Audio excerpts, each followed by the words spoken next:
Kabla ya kwenda kwenye sekeseke la Haji na Zailisa, jamani, leo na mambo mengi. Mnamjua yule niliwadisia jinsi ugomvi wa Fatuma Jux na Miss Liz. Yule Miss Liz shoga yake na Fatuma Jux. Gomvi zito. Si niwaambia gomvi zito. Sasa nimefika hatamu. Kwanza niwaekee clear. Yule Miss Liz na Jux ni mtu la kaka yake. Hawajawahi kuaga wapenzi. Kumbe alikuaga Jux anatembea na rafiki yake na Miss Liz, so Miss Liz.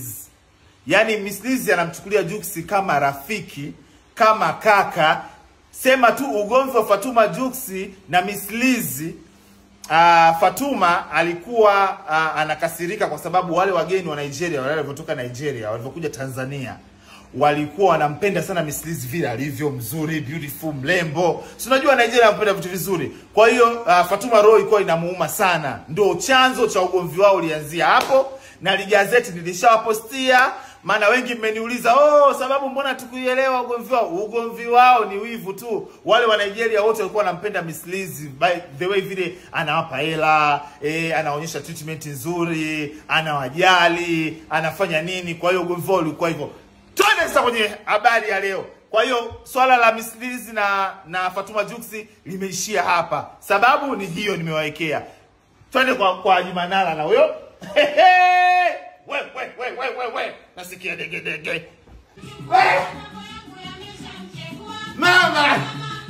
Mambo ni mabigi, mambo ni mazito. Mambo ni mabigi, mambo ni mazito. Kwisha! Wameachana. Alhamdulillah. Wameachana.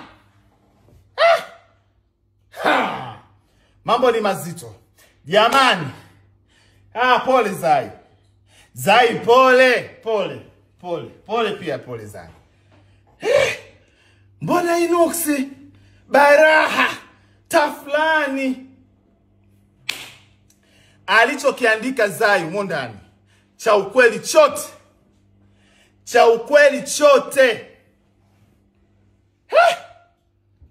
Kweli kaka, sorry iko hivi. Huyo binti mnayemuona hapa anaizungumziwa, alichokizungumza Zai ni cha kweli chote, sio kiki. Maana nilikuwa ninakaa kimya, najua anataka kuizima kiki ya Simba. Sio kiki, ni kweli. Nimepigiwa simu, nilikuwa nimelala. Sasa hivi jamani, huyo aliyekuwa hapo, aliandikwa hapo ni mdogo wake na Zai. Yaani huyo binti ana miaka 17, anamuita Zai shangazi. Mama yake anaishi London. Kama sio London si USA, anaishi nje ya nchi. Kweli, nakumbuka Mai alisemaga kwamba Zai aliondokaga wiki moja kwenye harusi ya Hamisa, aliondoka. Ni kweli, Zai aliondoka. Zai kavumilia mengi. Zai mama nyanyaso mengi unaambiwa. Haje mtu apinge hii kesi. Jamani, hii kesi iko clear kabisa. Ipo ukweli. Huyu binti anamuita Zai shangazi. Anamuita Zailisa shangazi. Umeonelewa vizuri? Kwa hiyo huyu binti ni kweli alikuwa anatembea na mjomba wake. Katembea na mjomba, unaambiwa ndani mtoto kaanza jeuli, kaanza kupiga vikumbo Zailisa, kaanza kumjeulia Zailisa. Zailisa kavumilia mengi. Leo Zailisa watu mnajiuliza mbona juzi walikuwa wote? Kumbe juzi alikuwa ajui Zai. Zai kaja kujua leo asubuhi. Mtiti umeanza leo asubuhi. Zai mambo amemfika hapa, ndo kalimwaga shuzi. Jamani, ndo hakuna, wameachana kweli. Na Zai, na wewe uache tabia kuchukua ndugu zako wote kuwapeleka kwa mumeo. Huyo ni mumeo, mwanaume pia anaisia, ndugu yangu.